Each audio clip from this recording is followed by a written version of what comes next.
आज एकादशी, आप सभी को बहुत बहुत बधाई। आज एकादशी का लोग व्रत करते हैं, करना भी चाहिए। परम भगवदीय जीव एकादशी का व्रत करते हैं कि हम भोजन छोड़ देते हैं, हम ये नहीं खाएंगे, हमारी एकादशी है, हम ये नहीं खाएंगे, हमारी एकादशी है। पर शिव महापुराण की कथा कहती है कि एकादशी सफल कब होती है? जब आपकी 5 कर्मेंद्री, 5 ज्ञानेंद्री और 1 मन ये आपके कंट्रोल में हो, तो समझ लो कि एकादशी पूर्ण हो गई और एकादशी का फल आपको प्राप्त हो गया। अब हमारी इंद्रियां हमारे कंट्रोल में नहीं है। नेत्र गलत देख रहे हैं,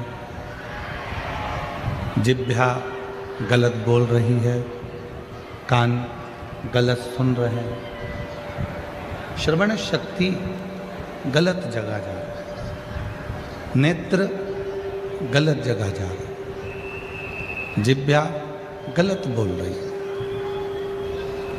जब ये हमारी इंद्रियां हमारे कंट्रोल में नहीं होंगी, जब यह हमारी इंद्रियां हमारे संयम में नहीं होंगी, तो हम कितना भी व्रत कर लें, हम कितना भी उपवास कर लें, हम चाहे कितने भी भूखे रह लें, तो भी उस व्रत का फल नहीं मिलेगा।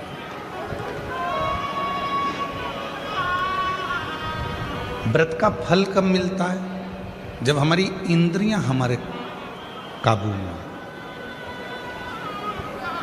कि नेत्र दिए रे तूने दाता बन के, नेत्र दिए रे तूने दाता बन के, और कभी नहीं दरस कियो, दयालु मैंने अवगुण बहुत कियो, अवगुण बहुत कियो, दयालु मैंने अवगुण बहुत कियो। और मुख तो दिया रे तूने दाता बन के, मुख तो दिया रे तूने दाता बन के, कभी नहीं भजन कियो, दयालु मैंने अवगुण बहुत कियो, कभी नहीं भजन कियो, दयालु मैंने अवगुण बहुत कियो, दयालु मैंने अवगुण बहुत कियो। ये संसार सागर में आने के बाद यदि मैंने अपनी इंद्रियों को संयमित नहीं किया, संसार सागर में आने के बाद हमने अगर अपनी इंद्रियों को काबू में नहीं किया, तो फिर ये मानव का देह बेकार है, फिर ये मानव का देह बेकार। अगर हम अपनी इंद्रियों को काबू ना कर पाए, प्रेशर खोलो, प्रेशर नहीं आ रहा, अंदर भी नहीं आ रहा, बाहर भी नहीं आ रहा, अपनी इंद्रियों को काबू करा, तो समझो कि हमने एकादशी का व्रत किया। कई लोग प्रदोष का व्रत करते हैं, हम उनसे कहते हैं कि आपने अपने कितने दोषों को समाप्त कर दिया। प्रदोष का व्रत कब सफल है? जब आप अपने दोषों को समाप्त करो।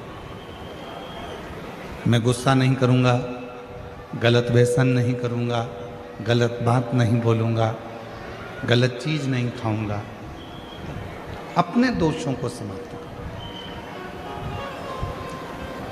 और जब हम अपने दोषों को समाप्त करते हैं, जब हम अपने दोषों को बिल्कुल शून्य पर लाकर छोड़ देते हैं, तो समझो कि हमारा प्रदोष का व्रत सफल हुआ। तब समझें कि हमने प्रदोष का व्रत किया। हमारे भीतर के दोष समाप्त नहीं हो रहा है, और हम सोचें कि व्रत कर लें उससे भगवान राजी हो जाएगा, नहीं हो सकता। बोल बम का नारा है, सारी समस्या का हल। श्री शिवाय, श्री शिवाय। अपने भीतर के दोष को जिस दिन हमने समाप्त किया उस दिन परमात्मा हमको मिले।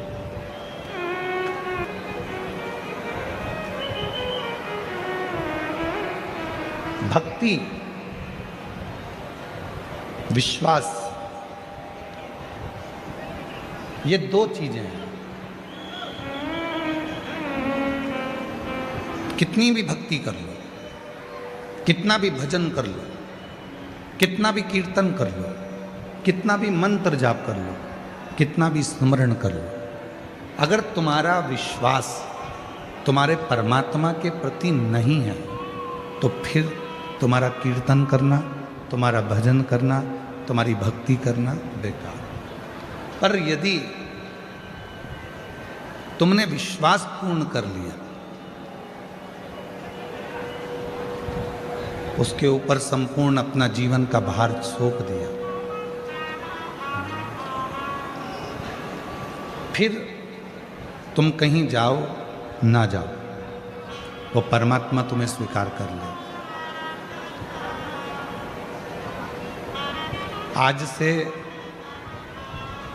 25 साल पहले का एक टीवी पर एड चलता था। 25 साल पहले, 20 साल पहले आप लोगों ने भी बहुत टीवी पर नाटक देखे होंगे, चित्रहार देखा होगा, और बहुत सारी वीडियो आती थी, मूवियाँ आती थी, सब देखते थे अलग अलग चैनल पर। ईमानदारी से बोलना, आपने भी ये वाला सुबेरे सुबेरे श्रीयंत्र बेचने वाले भी टीवी पर ऐड देते थे, बोलो सही है कि गलत है?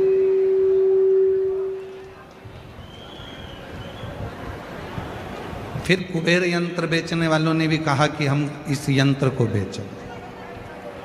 फिर हनुमान जी का यंत्र भी बेचने वाले, हम हनुमान जी का यंत्र बेचें। पहले टीवी पर बहुत सारे यंत्र बिकते थे, अलग अलग यंत्र बताए जाते थे। वास्तु शांति का यंत्र है, कुबेर का यंत्र है, लक्ष्मी का यंत्र है, ग्रह दोष निवारण यंत्र है, सारे यंत्र बिकते थे। और उसको लेने के लिए किसी दुकान पर नहीं जाना पड़ता था, आपके यहाँ ऑनलाइन वो यंत्र घर पर आ जाते थे।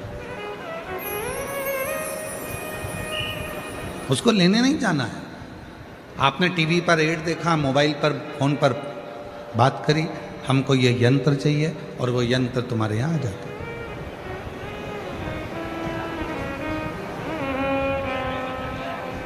कई लोगों के घर में भी यंत्र होंगे, कई लोगों ने पूर्व में वो उन यंत्रों को बुलवाया भी होगा। पर एक निवेदन है, घर में श्री यंत्र रखो, घर में कुबेर यंत्र रखो, घर में ग्रह दोष निवारण यंत्र रखो, घर में वास्तु दोष निवारण यंत्र रखो, घर में तुम चाहो जितने यंत्र रखो। वो यंत्र कब काम करेंगे? वो यंत्र कब काम करते हैं? जब तुम्हारे यहाँ षड्यंत्र ना हो। जिस घर में षड्यंत्र होता है उस घर में यंत्र भी काम नहीं।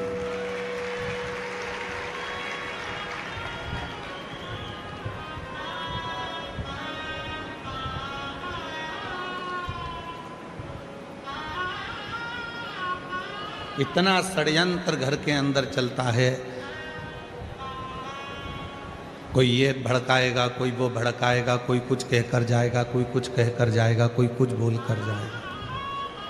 भाई भाई में षड्यंत्र चल रहा है, बहन भाई में षड्यंत्र चल रहा है, बहू सास में षड्यंत्र चल रहा है, देवरानी जेठानी में षड्यंत्र चल रहा है, पड़ोसी अड़ोसी धड़ोसी सब में षड्यंत्र चल रहा है। अब ईमानदारी से बोलो, इतने षड्यंत्र यदि घर में इतने षड्यंत्र चलेंगे तो कोई यंत्र तुम्हारे यहाँ काम करेगा? अरे बोलो तो जम के, नहीं कर सकते। षड्यंत्र घर में चलना बंद हो जाए,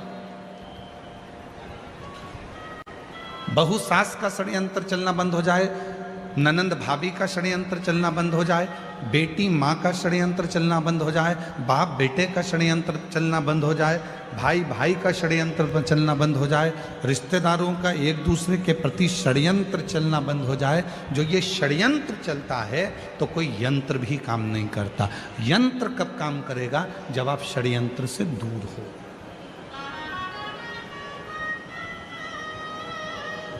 भैया टीवी पर बात करी फोन लगा के, हमारे घर में शांति नहीं है, उसका यंत्र भेज दो।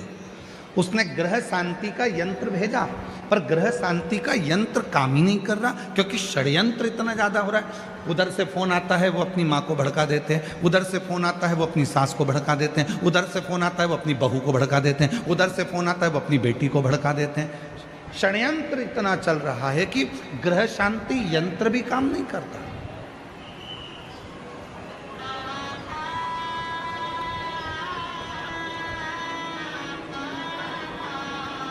वो ग्रह शांति यंत्र भी काम नहीं करेगा अगर षड्यंत्र है।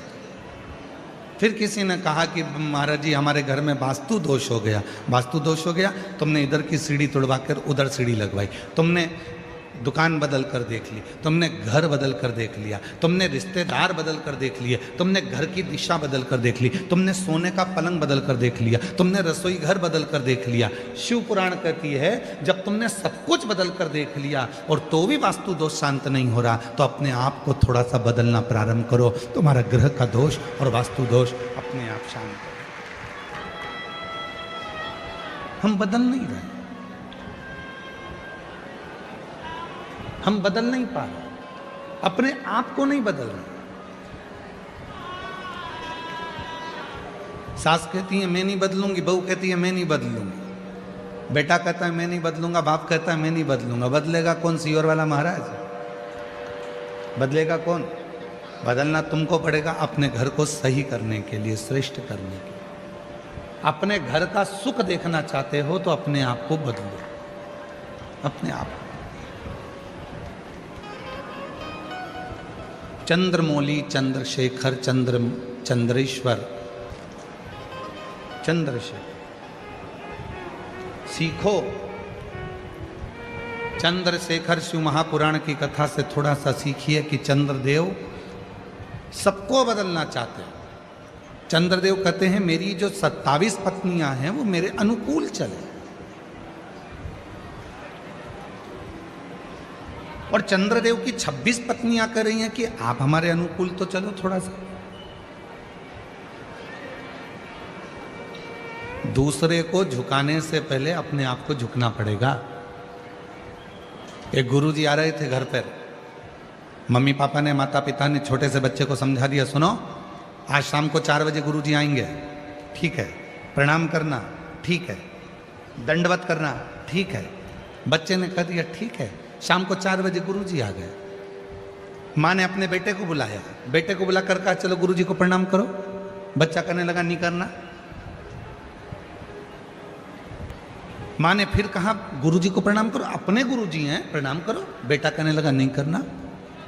इतने में माँ ने फिर बेटे को बुलाया, गुरुजी को प्रणाम करो, नहीं करना। माँ ने 2 थप्पड़ दिए, गुरुजी हैं प्रणाम कर, नहीं करना।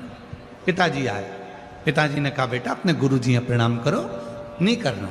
गुरुजी हैं अपने प्रणाम करो, नहीं करना। पिताजी ने भी 2 थप्पड़ दिए। इतने में गुरुजी ने कहा क्यों मार रहे हो? माता पिता बोले ये प्रणाम नहीं कर रहा।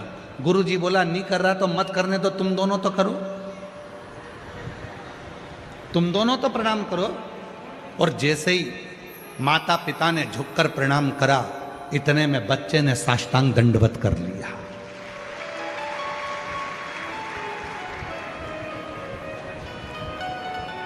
हम सुधरेंगे, युग सुधरेगा।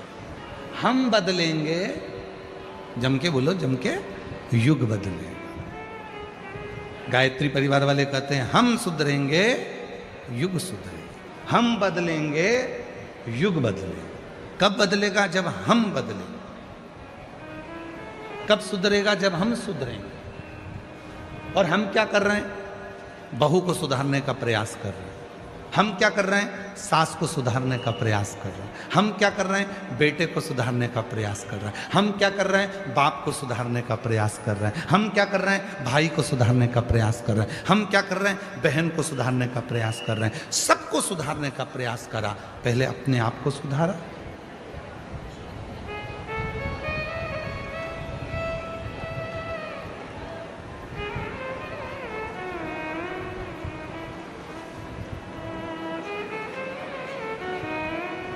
एक प्रवचन देना सरल है, पर प्रवचन देने वाले को भी प्रवचन अपनी जिंदगी में उतारना कठिन है।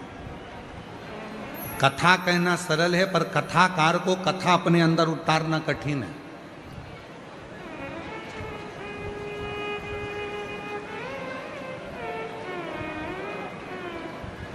आज के जमाने में ढेर सारे कथाकार मिल जाएंगे, आपको कथा भी कहते हैं, पर वो कथा अपने जीवन में उतारते कितनी है? कितना उतारते?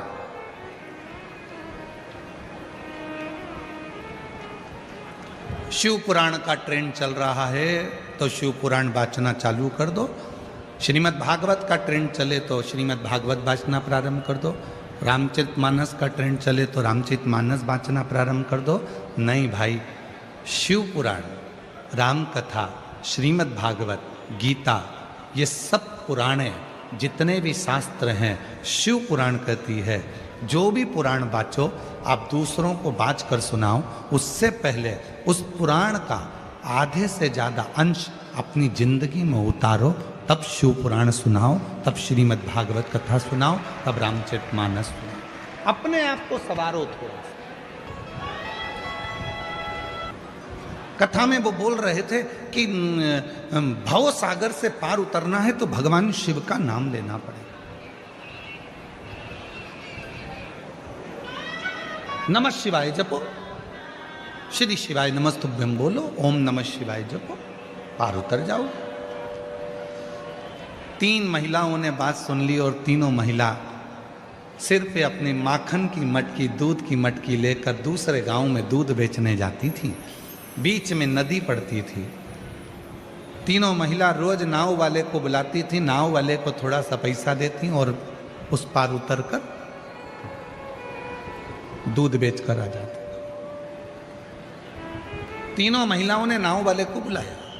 इतने में एक महिला ने कहा कि अभी गुरुजी के मुख से सुना था, भव सागर से पार उतरना है तो भगवान का नाम लो। जब भगवान का नाम लेकर भव सागर से पार उतर सकते हैं तो फिर ये छोटी सी नदी है, नाव से क्या पार करना? इसलिए नाव वाले से बोल दो नाव वापिस ले जाए। आज गुरु जी के कहने से अपन जब भव सागर से पार उतर सकते हैं नाम लेकर, तो फिर इससे भी पार उतरना है। तीनों महिलाओं ने अपने अपने मटके सिर पर ले लिए और उन्होंने हाथ जोड़कर नमः शिवाय, नमः शिवाय, नमः शिवाय, नमः शिवाय जपती जपती पानी में चली गई। पानी में चलते चलते चलते चलते नमः शिवाय बोलते बोलते बोलते बोलते नदी पार कर ली। नदी पार उतर गई। तीनों ने कहा गजब के गुरुजी हैं, उन्होंने कहा था कि भगवान का नाम लो भवसागर पार उतर जाओगे। अपना तो 1 रुपया नहीं लगा और अपन नदी भी पार उतर गए। अब रोज वो वैसे ही जाना आना करते। एक दिन उन्होंने गुरुजी से कहा, गुरुजी कल कथा समापन होने वाली है, आप हमारे घर भोजन करने चलना। गुरुजी ने कहा ठीक है चल चलेंगे। महिलाओं ने, तीनों ने कथा सुनी, गुरुजी को साथ लिया, तीनों नदी पर पहुंची और नदी पर जाकर तीनों ने गुरुजी से कहा चलो। गुरुजी बोले नाव तो बुलाओ। महिला बोली नहीं नहीं, आपने कहा था भव सागर पार उतरना है तो भगवान का नाम लेना पड़ेगा। जिस दिन से हमने सुना था उस दिन से हमने भगवान का नाम लिया और नदी पैदल चलकर पार उतरते हैं। गुरुजी ने कहा पागल हो गई हो, मूर्ख हो क्या, डूब जाओगी, ऐसा नहीं हो सकता। महिला कहने लगी हम तो चल रहे हैं, तुम तो कथा भाजते हो, तुमको तो विश्वास होना चाहिए, चलो हमारे साथ। और जो महिलाएं नमः शिवाय बोलती बोलती चली, गुरुजी को भी कहा चलो। गुरुजी को जो साथ में लिया, महिलाएं तो पार उतर गई, गुरुजी डुबक डुबक डुबक डुबक पानी में डूबने लगे। महिलाओं ने उनका हाथ पकड़ा, खींचा और लेकर पार उतर गई। गुरुजी ने महिलाओं के चरण पकड़ लिए कि तुमने मेरी वाणी पर, मेरे पुराण पर, मेरी बात पर भरोसा करा इसलिए तुम पार उतर जाती हो, और मैं बाँचता हूं तो भी भरोसा नहीं कर पाया इसलिए डूब जाता, इसलिए डूब। एक कथाकार का सबसे बड़ा नियम होना चाहिए, जितनी कथा वो व्यासपीठ से कहते हैं उतनी कथा को अपने ऊपर भी अमल करें। जब अपने ऊपर अमल करेंगे और फिर दूसरे को कहेंगे तो वो कथा असर करती है, वो कथा असर। कथा कब असर करेगी? जब वो अपने ऊपर भी धारण करे, अपने ऊपर। कई लोग कहते हैं वो सीहोर वाला बाबा कथा कहता है, इतने सारे पत्र इकट्ठे होते हैं, लोग कथा सुनने आते हैं, पत्र भी लेकर आते हैं, सबकी मनोकामना पूरी हो जाती है। ऐसा क्या है शिव पुराण की कथा में? हम कहते हैं कथा वाचने से पहले अपने ऊपर अमल करो। जितनी बातें शिव महापुराण में कही जाती है इस व्यासपीठ से, उतनी हमारे ऊपर भी पूरी पूरी अमल करते हैं, तब आपको व्यासपीठ पर आकर कहते हैं, तब स्वयं अमल करो।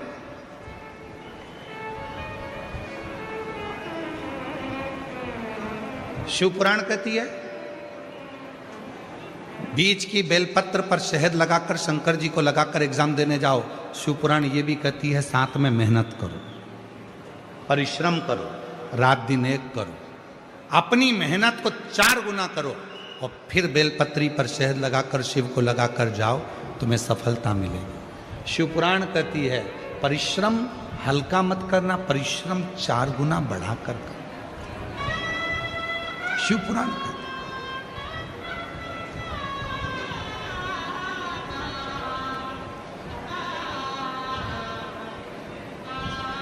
मेहनत करी आप लोगों ने यहाँ आने में, पार्किंग में गाड़ी रोक दी, सिर पर बैग रख लिया, लेकर चल दिए पैदल पैदल पैदल पैदल।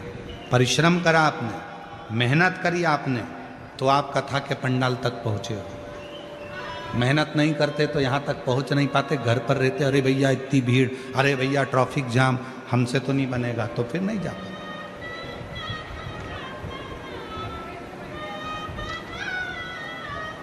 वैष्णो देवी कौन कौन गया है? सब गए? रखो। सप्तशृंगी माता के मंदिर कौन कौन गया है? सब गए? रखो। जब माता सप्तशृंगी के मंदिर पर जाते हैं, सीढ़ियाँ चढ़ते हैं, धीरे धीरे बढ़ते हैं, तो लोग चिल्ला कर पूछते हैं लोगों से, भैया कितना है? चलते जाओ। वैष्णो देवी जाने वालों से पूछते हैं, जब थक जाते हैं, क्यों भैया मंदिर कितनी दूर है? चलते जाओ। फिर पीछे से आवाज आती है, चलते जाओ, मत घबराओ, चलते जाओ, मत घबराओ, चलते जाओ, मत घबराओ। हमारे सनातन धर्म के जितने मंदिर हैं, देवालय हैं, शिवालय हैं, माँ आद्यशक्ति दुर्गा भवानी के जितने स्थान हैं, चाहे वैष्णो देवी हो, चाहे मैहर हो, चाहे सलकनपुर हो, देवास की टेकरी हो, चाहे सप्तशृंगी माता हो, चाहे विंध्याचल की माता हो, जितनी भी माता के मंदिर हैं, हम चढ़ते जाते हैं, चढ़ते जाते हैं, ऊपर की ओर बढ़ते जाते हैं और कहते जाते हैं, भैया कितनी दूर है? चलते जाओ, मत घबराओ, चलते जाओ, मत घबराओ, चलते जाओ, मत घबराओ। क्यों?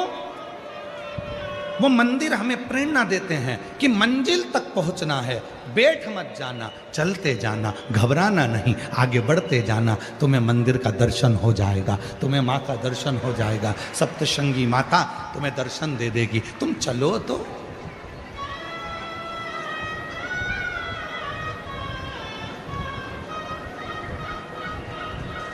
नूतन वर्ष आ रहा है,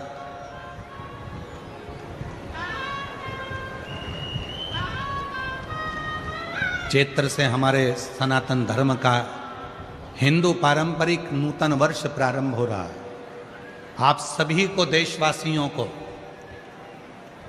हमारे नूतन संवत्सर की, नूतन वर्ष की संपूर्ण देशवासियों को बहुत बहुत बधाई, गुड़ी पड़वा। और नूतन वर्ष आ रहा है। ऐसे वर्ष आते भी रहते हैं, जाते भी रहते हैं, आते रहते हैं, जाते रहते हैं। कितने वर्ष ऐसे निकलते चले जा रहे हैं। हम हमेशा कहते हैं नूतन वर्ष आ रहा है। अपनी नूतन सोच तो लाओ, नूतन विचार तो लाओ, नूतन अपना परिश्रम तो करो, अपनी मेहनत तो करो, अपना परिश्रम अपनी नूतनता के साथ बढ़ो। तो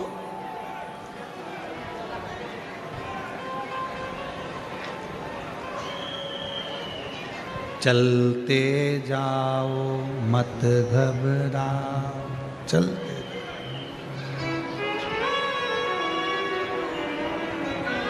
चलते जाओ। एक साल में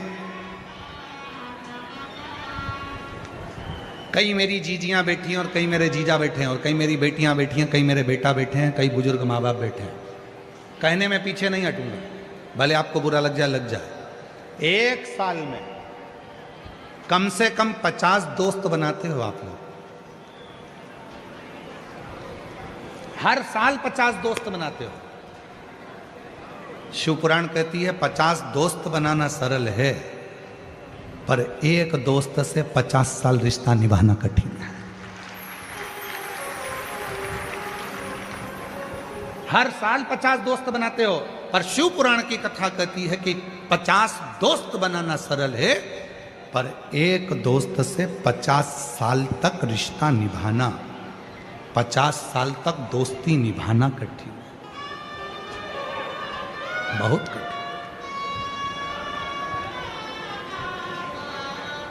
आजकल एक नया काम चालू हो गया, शादी की सालगिरह 25वीं, क्या बोलते हैं उसको,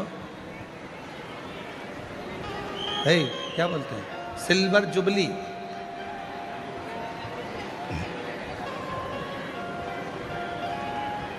और फिर 50वीं गोल्डन जुबली। बरमाला पहना रहे हैं एक दूसरे को, घोड़ी पे चढ़ के आ रहे हैं, रिसेप्शन हो रहा है।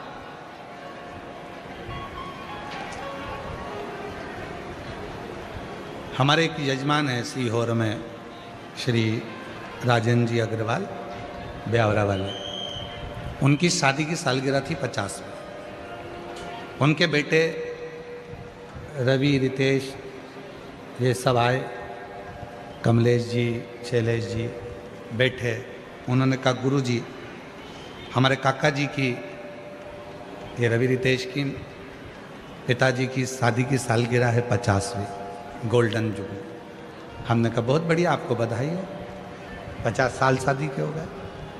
कहा हमारा मन है कि हम इसको इस तरह से मनाएं, शादी के फंक्शन जैसा। हमने कहा शादी के फंक्शन तो पूर्व में हो चुके हैं, अब मनाना है तो कहीं भगवान की कथा कराकर, कहीं भगवान का भजन कराकर, कहीं भगवान का स्मरण कराकर, कहीं रुक्मणी मंगल कराकर, कहीं कृष्ण मंगल की लीलाएं गाकर, फिर आप अपनी शादी की सालगिरह मनाएं। फिर उन्होंने वैसी की वैसी ही मनाई, रुक्मणी मंगल कथा रखी, भगवत भजन रखा, स्मरण रखा, और वैसे ही मनाओ। बच्चों का जन्मदिन भी मनाओ, हम मना नहीं करेंगे। हैप्पी बर्थडे टू यू, हमारी तरफ से तुम्हें बधाई हो। शादी की सालगिरह भी मनाओ, मना नहीं है। सिल्वर जुबली, गोल्डन जुबली, तुम्हारी जो जो जुबली और चुगली जो भी है तुम सब मनाओ, मना नहीं है। पर निवेदन है उस जुबली के साथ में, उस जुबली के साथ में किसी प्राचीन मंदिर में, तुम्हारे गांव के मंदिर में, तुम्हारे शहर के मंदिर में, कहीं मत जाओ, अपने भुसावल के मंदिर में, अपने शहर के मंदिर में, अपने जलगांव के मंदिर में, अपने गांव के मंदिर में, किसी मंदिर में जाकर जो तुम सिल्वर और गोल्डन जुबली मनाना चाहते हो, उस दिन उस मंदिर की पुताई करवाओ, सफाई करवाओ, मंदिर का डेकोरेशन करवाओ और शिव जी का अभिषेक करवाओ, तो सिल्वर जुबली, तो गोल्डन जुबली। एक संकल्प लो, मैं अपना जन्मदिन कैसे मनाऊंगा। आज से नियम ले लो भुसावल वालों, और आज से नियम ले ले पूरे सनातनी जितने कथा श्रवण कर रहे हैं। अपना जन्मदिन आए, 500 रुपए का केक लाना, 1000 रुपए का केक लाना उससे अच्छा है 500 रुपए की पेंट की बाल्टी लेना, कलर की बाल्टी लेना, और कोई पुराना मंदिर तुम्हारे गांव में हो जिसमें धूल जम रही हो, उसको साफ कर कर, पुताई कर कर उसको रंगीन कर देना। तुम्हारा 500 रुपए का केक आधे घंटे में समाप्त हो जाएगा, मुंह पे मलेंगे भूत हो जाओगे। वो 500 रुपए का केक 15 मिनट में उड़ जाएगा। पर आज एक नियम बनाओ कि हमारे घर पर जब भी जन्मदिन आएगा, शादी की सालगिरह होगी, हमारे गांव में, हमारे नगर में, हम जिस गांव में रहते हैं वहां का कोई मंदिर हम देखेंगे, उस मंदिर में कोई पेंट हम खुद अपने हाथों से पुताई कर देंगे। अपने घर की पुताई करते हैं तो वहां नहीं कर सकते।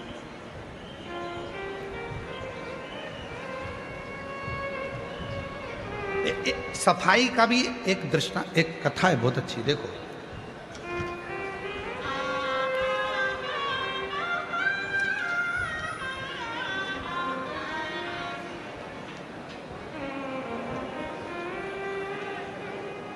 एक सुंदर प्रसंग है शिव महापुराण का।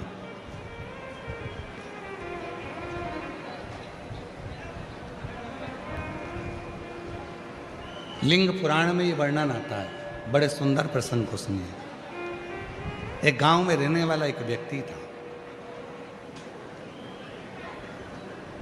लोग उसको प्रेम से शंभू कहते थे। बहुत भोला था, इतना भोला कोई बता दे ये काम कर लो तो वो काम कर लेता, जो बोलो वो कर लेता। बूढ़ी माँ थी, एक बहन थी,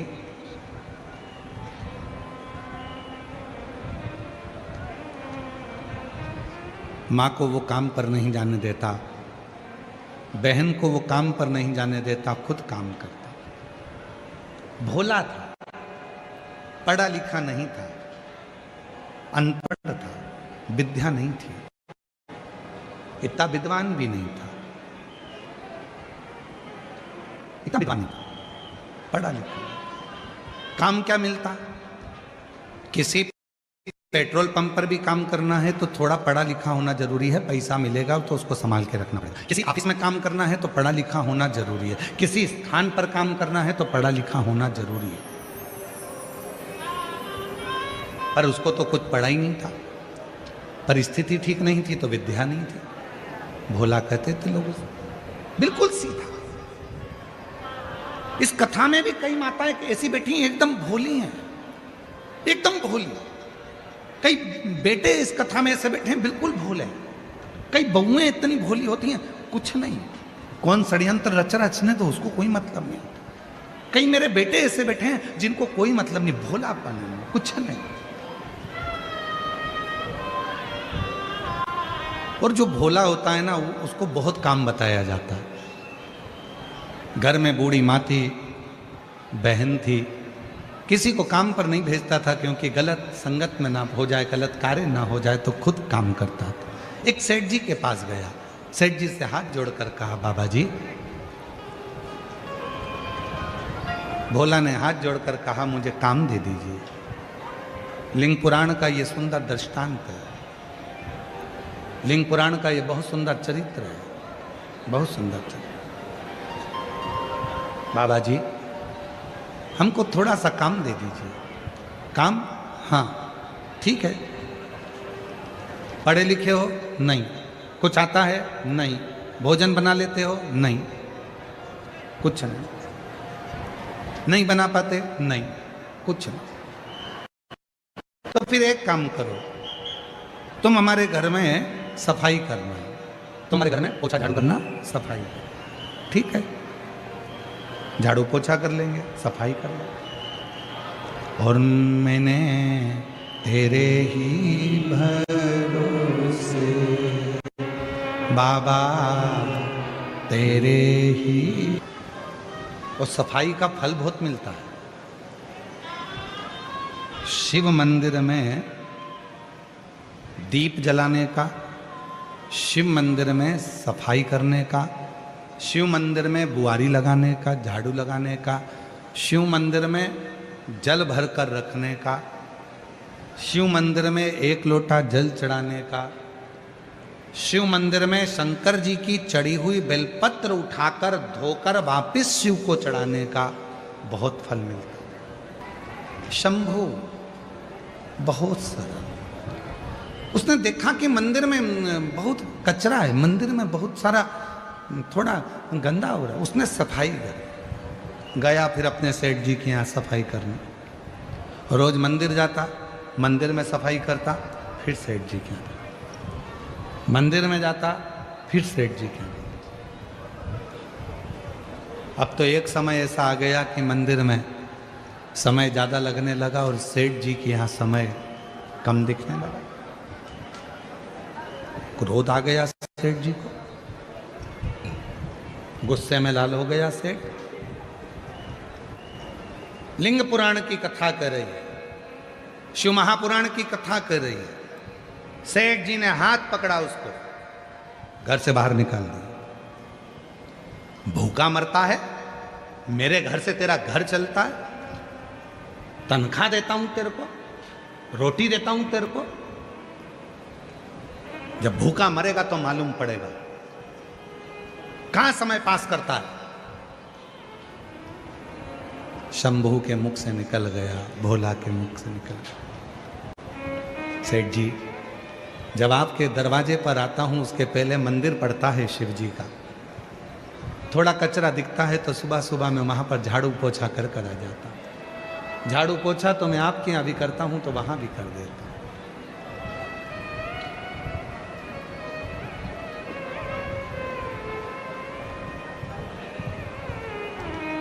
सेठ जी ने कहा तनख्वाह देता है मंदिर में कोई? मंदिर में कोई तुझे रोटी देता है? नहीं सेठ जी, तनख्वाह तो आपके यहाँ से मिलती है, वहाँ तो बस फ्री में पोछा लगाकर झाड़ू लगाकर आ जाता हूँ। जब वहाँ कोई मंदिर में तनख्वाह नहीं देता, तुझे कुछ नहीं देता, तो झाड़ू पोछा क्यों करता है? कल से मंदिर गया तो यहाँ मत आना, काम पूरा कर। उसने हाथ जोड़कर कहा सेठ जी ठीक है। दूसरा दिन फिर हुआ, उसका मन नहीं माना, मंदिर में थोड़ा और जल्दी उठकर चले गए। अब सेठ जी का भी काम करता है, वहां का भी काम करता है। एक दिन सेठ जी ने देख लिया मंदिर जाना नहीं छोड़ा, चले जाता है, मक्कारी करता है मेरे यहाँ की। और सेठ जी ने धक्के मारकर निकाल दिया। शंभू, भोला आज घर पर गया, भूखी थी माँ बहन, आज कुछ लाए नहीं। शंभू नहीं, भोला कुछ लाया नहीं? नहीं। क्यों? सेठ जी ने काम से निकाल दिया। क्यों? मंदिर जाता था, झाड़ू पोछा कर देता था, फिर सेठ जी के यहाँ चले जाता था, सेठ जी को अच्छा लगा। अब क्या करेगा? भोला के मुख से निकल गया, सेठ जी के यहाँ करता था तो सेठ जी तनख्वाह देते थे, शंकर जी के यहाँ करता हूँ तो शंकर जी तनख्वाह देंगे। तनख्वाह शिव देगा, तनख्वाह और कोई नहीं देगा, मेरा शिव देगा। तुम्हें लगता है कि हम किसी दुकान पर काम करते हैं तो वो हमको तनख्वाह देता होगा, पर जो भगवान शंकर के मंदिर में एक लोटा जल चढ़ाना प्रारंभ कर देता है, जो श्री शिवाय नमस्तुभ्यम बोलना प्रारंभ कर देता है, जिसके दरवाजे पर श्री शिवाय नमस्तुभ्यम लिखा होता है, उसकी तनख्वाह स्वयं महादेव देना प्रारंभ कर देते हैं। शिव देते लग गया शंभू। जब से तेरा गुलाम हो गया, तब से मेरा भी नाम हो गया। जब से तेरा गुलाम हो गया, तब से मेरा भी नाम हो गया। वरना वो कात क्या थी मेरी, सबसे बढ़िया है सबसे बड़ी हो। भोले बाबा तेरी नौकरी सबसे बढ़िया है सबसे बड़ी। तेरे दरवाजे की चाकरी सबसे बढ़िया है सबसे नौकरी करो। एक लोटा जल चढ़ा रहे हो, नौकरी है उसकी। शिव मंदिर में जा रहे हो, नौकरी है उसकी। झाड़ू लगा रहे हो, नौकरी है उसकी। वो हाथ में आकर पैसा नहीं देगा पर तेरी विपदा को काट देगा।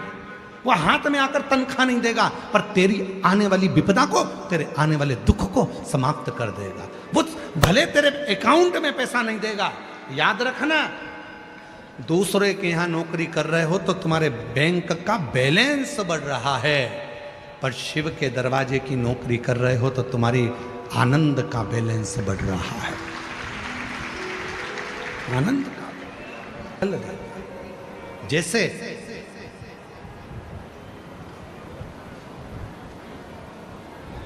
एक नारी के गर्भ में अगर कोई गांठ पड़ जाती है, चेस्ट में गांठ आ जाती है, कोई पुरुष कोई नारी को अगर शरीर में कहीं पर भी गठान हो जाती है, कहीं पर भी गांठ पड़ गई, डॉक्टर को दिखाने जा रहे हो और मन में भ्रम उत्पन्न हो रहा है कोई बीमारी ना लग गई हो, शरीर में कहीं पर भी गांठ हो जाए, कहीं पर आप प्रयास करो। शिव मंदिर के जब पूर्णिमा का दिन हो, प्रदोष का दिन हो, सोमवार की अष्टमी का दिन हो, सोमवार का दिन हो, चंद्रमा की रोशनी जब शिखर पर पड़ रही है और उस शिखर की छाया जहां पड़ रही है उसी जगह पर बैठकर एक बेलपत्र शिव पर चढ़ी हुई चबा चबा कर रात्रि के समय उसको खाना प्रारंभ कर दो। 3 या 4 प्रदोष, 3 या 4 सोमवार, 3 या 4 पूर्णिमा आप करोगे, शरीर की गांठ धीरे धीरे गलना प्रारंभ हो जाएगी और शरीर में गांठ नहीं होगी।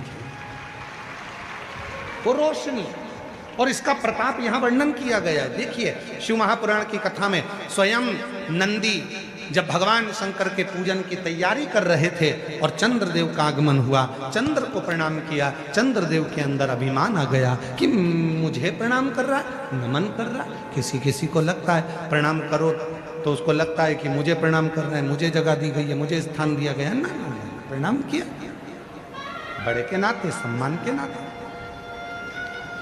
चंद्रदेव ने पूजा की थाली को देखा और देखकर पूजा की थाली को चंद्रदेव ध्यान नहीं दिए और चंद्रदेव नंदी को कुछ अपशब्द कहने लगे। अपशब्द कहते हैं तो नंदी का दिल रोता है भीतर से। शिव भक्त का हृदय यदि रोता है तो उसका दंड व्यक्ति को भोगना ही पड़ता है। अब चंद्रदेव नंदी को अपशब्द कहकर चले गए, पूजा की थाली को लांग कर चले गए। अब चंद्र की स्थिति जो गई, चंद्रदेव अपने ससुराल में गए और दक्ष प्रजापति ने चंद्र को काया का रोग दे दिया। काया का रोग, शरीर में एक ऐसा रोग लग गया काया का कि वो छूटता नहीं, छूटता।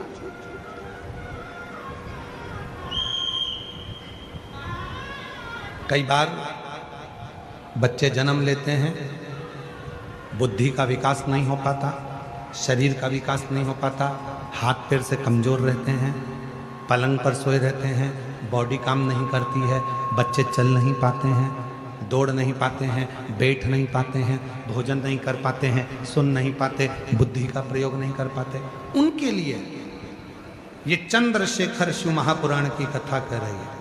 डॉक्टर का इलाज करवाओ, डॉक्टर शिव का रूप है, वो जैसा बताएं वैसा भी करो, पर साथ में एक चावल का दाना, एक सफेद दुर्वा, दूबा में ही बगीचे की दुर्वा जो लगती है उस दूब में ही एक सफेद दुर्वा भी लगती है, सफेद दुर्वा, एक चावल का दाना, एक सफेद दुर्वा और एक कनेर का फूल, ये तीनों शिव जी के मंदिर में प्रदोष के समय पर चढ़ाना प्रारंभ करिए। दुर्वा लेकर आ जाओ, चाने का जो चावल का दाना है वो लेकर आ जाओ, चावल के दाने को पीस लो, चावल के दाने को पीस लो और पीस के उसमें दूध का लेपन, थोड़ा सा 2 बूंद दूध का, गाय का दूध मिल जाए तो उसका लेपन कर कर बच्चे के हृदय पर त्रिपुंड उसी चावल के दाने के दूध का लेपन करें और जो दुर्वा लेकर आए हो उसको पीस कर जो उसको भोजन देते हो उस भोजन में मिलाकर उसको खिलाइए। धीरे धीरे बच्चे का आप देखेंगे कि वो खुद उठने का प्रयास करेगा, हाथ पैर चलने का प्रयास करेगा, बुद्धि काम करना प्रारंभ करेगी और बच्चा एकाग्र चित्त का होता चले जाएगा, विवेक का।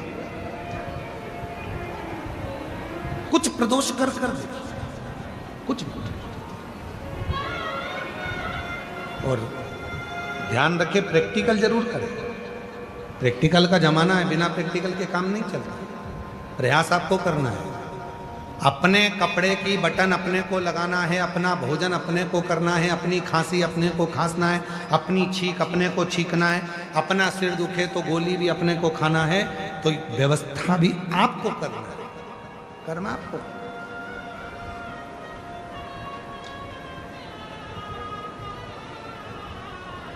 शिव भक्त का तो केवल उतना काम है कि आपके सम्मुख में आकर शिव की चर्चा का स्मरण, शिव चर्चा,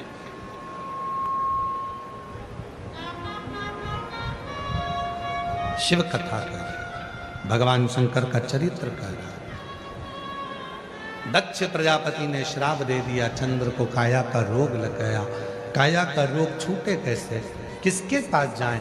देव ऋषि नारद ने कहा तुमने नंदी का अपमान किया। भगवान अपने अपमान को सहन कर लेते हैं, पर भगवान भोलेनाथ अपने भक्त के अपमान को कभी सहन नहीं कर पाते हैं, कभी नहीं। शिव अपना अपमान सहन कर लेंगे, पर भगवान भोलेनाथ अपने भक्त का अपमान सहन नहीं कर पाते। इसीलिए आपको शिव महापुराण की कथा में बार बार कहते हैं, भगवान शंकर की कथा नहीं सुनना मत सुनो, पर शंकर की कथा की निंदा मत करो। शिव जी के मंदिर नहीं जाना मत जाओ, पर शंकर की निंदा मत करो। शिव महापुराण में नहीं जाना मत जाओ, पर कोई शंकर का भक्त है, शिव का भजन करने वाला है, शंकर का स्मरण करने वाला है, कोई शिव गुरु है, कोई शंकर को ही गुरु मानकर शिव को ही गुरु के तत्व में जानते हैं, तो उस शिव गुरु की कभी निंदा मत करो, कभी निंदा मत करो। क्यों? क्योंकि शिव अपना अपमान सहन कर लेते हैं, पर अपने शिव गुरु का अपमान शिव कभी सहन नहीं कर पाते हैं, उसकी निंदा। तने सुनना हो तो सुनो, नहीं सुनना है तो अपना घर बना। कोई नहीं कह रहा तुमसे कि कथा में आ, निंदा मत करो, बुराई मत करो। कोई मंदिर जा रहा है तो उसकी निंदा मत करो। कई लोगों की आदत रहती है, कोई माताएं जल लेकर मंदिर जाती हैं तो उस पर ताना कस देते हैं। क्यों कसना? एक दिन जिंदगी का ऐसा आएगा कि तुम पर ताना कसा जाएगा। किसी को अपशब्द मत करो। एक उंगली जब हम किसी पर उठाते हैं तो ये 3 उंगली अपनी ओर जाती है कि तू अपने अंदर झांक कर देख कि तू कैसा। क्यों अपमान कर, क्यों अपशब्द कर?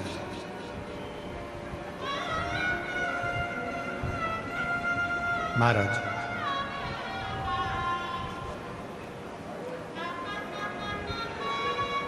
पूरी मनुष्य देह में, पूरे मानव के शरीर में केवल हमारे शब्द, हमारी वाणी 24 घंटे यात्रा करती है। मानव के शरीर में केवल हमारा शब्द, हमारी वाणी ऐसी है जो 24 घंटे यात्रा करती है। शब्द, इसलिए कहते हैं वाणी ऐसी बोलिए जो मन का आपा खोए। 4 ताले में बंद हो जाओ और 4 ताले में बंद होकर भी तुम कुछ बोलोगे तो तुम्हारे शब्द बाहर निकलकर आ ही जाएंगे और लोगों के कानों तक पहुंच जाएंगे। पति पत्नी अपने कमरे में बैठकर भी बात करेंगे तो वो बात अपनी बहू तक पहुंच ही जाएगी, बेटे तक पहुंच ही जाएगी। बहू बेटा अपने कमरे में बैठकर बात करेंगे तो वो बात सास तक पहुंच जाएगी। कोई नहीं है, कमरे की आवाज भी बाहर नहीं जाती है, कोई नहीं सुनता, फिर भी वो शब्द चलते हैं। हमारे मुख से निकले हुए शब्द यात्रा करते हैं। कथा हम यहाँ बाँच रहे हैं भुसावल में, पर यह कथा जिसने नहीं भी सुनी होगी तो भी एक ना एक दिन ये शब्द चलकर किसी के भी माध्यम से पहुँचेंगे, लोगों के कान तक पहुँच ही जाते हैं। शब्द चलते हैं, शब्द यात्रा करते हैं, वाणी यात्रा करती है, शब्द चलते हैं और ये वो यात्रा करते हैं। शब्द यात्रा, वाणी यात्रा करती है। इसलिए निवेदन है, सास से भी निवेदन है, बहू के लिए कोई भी शब्द बोलो वो बहू तक पहुंचेगा एक ना एक दिन। बहू से निवेदन है, तुम सास के लिए कितना भी मायके में जाकर बोल दो, अपनी मम्मी के सामने जाकर बोल दो, फिर भी वो शब्द एक ना एक दिन तेरी सास के सामने जरूर आएगा। वो शब्द घूमता है, आता है और तुम्हारे सामने पहुंचता है। तो क्यों बोले हम आड़ा टेढ़ा, क्यों बोले हम अपशब्द? अरे मत बुरे कर्म कर बंदे वरना पछताएगा भगवान की।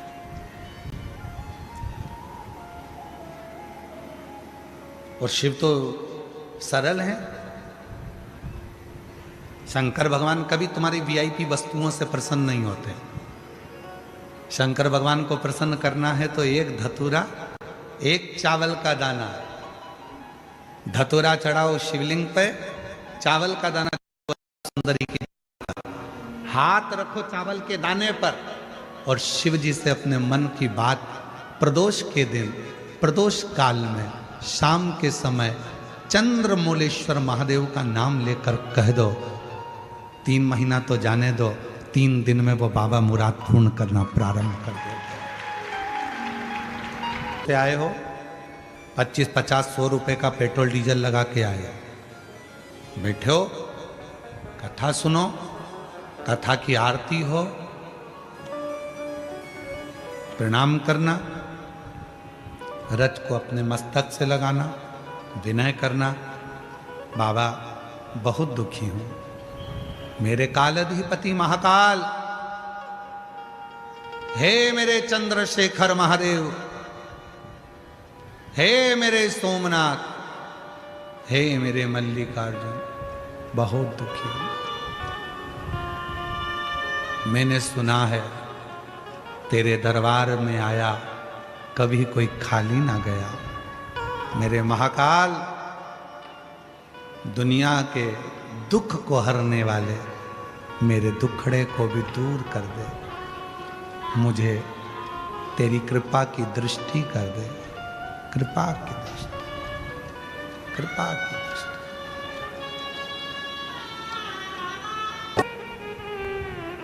वाणी सिद्ध हो जाती है। जिसने प्रतिदिन भगवान शंकर पे चढ़े हुए जल का आचमन करा है उसकी जिह्वा सिद्ध हो जाती। जिसने रोज शिव पे चढ़ी हुई बेलपत्री का एक छोटे से छोटा अंश भी प्रतिदिन अपनी जिह्वा पर लिया है, खाया है, उसकी जिह्वा सिद्ध हो जाती। जिह्वा सिद्ध।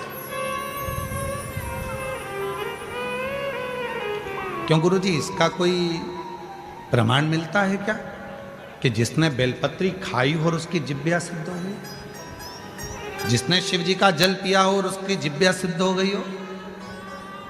उसकी कथा चल रही है, चंद्रशेखर महादेव की कथा, कथा चल रही है।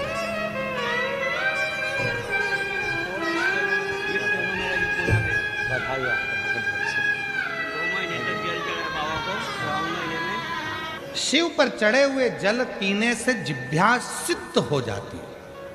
हमें सिद्ध करने का कोई मंत्र नहीं आता, हमें कोई साधना नहीं आती, हमें कोई व्रत नहीं आता, हमें कोई तप नहीं आता। लोग कहते हैं इस मंत्र को सिद्ध कर लो, लोग कहते हैं रुद्राक्ष को सिद्ध कर लो, लोग कहते हैं इसको सिद्ध कर लो, लोग कहते हैं उसको सिद्ध कर लो। हम कहते हैं कुछ मत करो, शिव जी पे चढ़े हुए जल को पीना प्रारंभ करो। रोज शंकर जी पे चढ़े हुए थोड़ा सा जल आचमन करना प्रारंभ कर दो। प्रतिदिन एक दिन भी खाली नहीं जाना चाहिए। एक ना एक दिन तुम्हारी जिह्वा सिद्ध हो जाएगी। तुम जिससे जो कहोगे वो अपने आप काम होना प्रारंभ हो जाएगा। चाहिए ये उसको नहीं मालूम। उसने तो देखा कि बेलपत्र, यार उसको बेलपत्र से मतलब नहीं था, उसको तो पत्र से मतलब था। कोई आता पत्र चढ़ाता और वो खाता। वो जान नहीं पाया।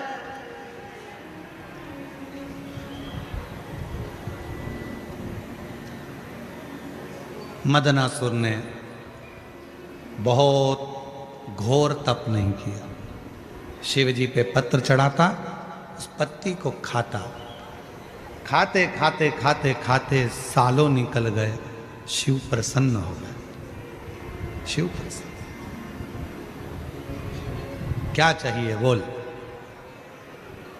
बाबा ब्रह्मा जी ने मुझे ये दिया, भगवान विष्णु ने मुझे ये दिया, गरुण वरुण ने ये दिया, इंद्र ने मुझे ये दिया, सब बताया।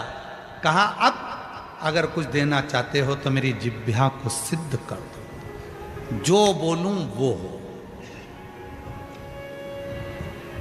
जो बोलूं वो।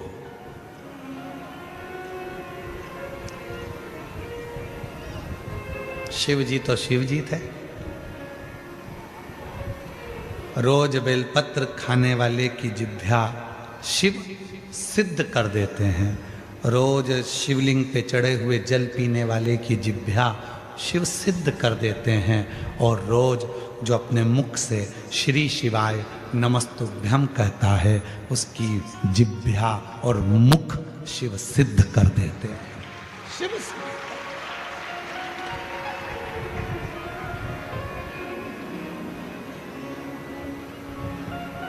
सिद्ध। मदनासुर, वर देता हूं, तेरी जिह्वा आज से सिद्ध होती है। तो जिस जिह्वा से जो बोलेगा वो होगा। शिव जी ने सोचा नहीं गलत बोल दिया तो, शिव जी ने विचार ही नहीं करा, सिद्ध हो गई जिह्वा। मदनासुर ने बोलना प्रारंभ कर दिया। संत यज्ञ कर रहे थे, मदनासुर ने बोल दिया यज्ञ में पानी गिरना प्रारंभ हो जाए। यज्ञ में पानी गिरा, भस्म।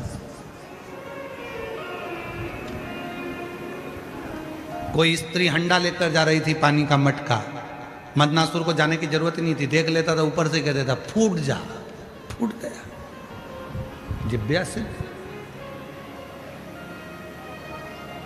अच्छा हुआ वो तो भुसावल वालों की जिह्वा सिद्ध नहीं हुई। ये किसी को गड़बड़ नहीं करते यार।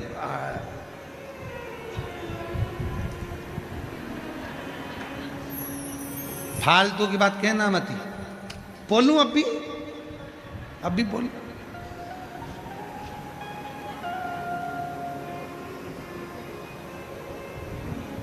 जिह्वा सिद्ध हो।